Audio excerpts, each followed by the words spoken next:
वांद्रे पूर्व येथील शासकीय वसाहतीमधल्या रहिवाशांना परवडतील अशा किमतीमध्ये मालकी हक्काची घरं मिळण्यासाठी गेल्या 20 वर्षांपासून पाठपुरावा करण्यात येतोय। पण सरकारकडून आपल्या कर्मचाऱ्यांच्याच तोंडाला पानं पुसण्यात येत असल्याचा आरोप करण्यात येतोय। त्यामुळे शासकीय वसाहतीमध्ये राहणाऱ्या कर्मचाऱ्यांनी निवडणुकीवरच बहिष्कार घालण्याचा इशारा दिलाय।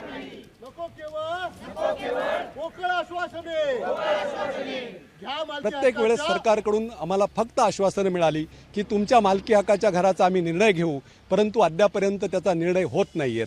तर कर्मचारी अधिकाऱ्यांनी त्याच्यामुळे असंतोष निर्माण झालेला आहे की गेल्या 20 वर्षापासून पोकळ आश्वासनावर किती दिवस जगायचं।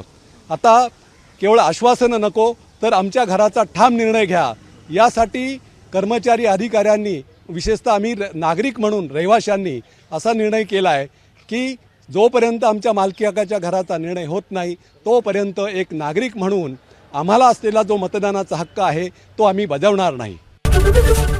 एबीपी माझा, उघडा डोळे बघा नीट।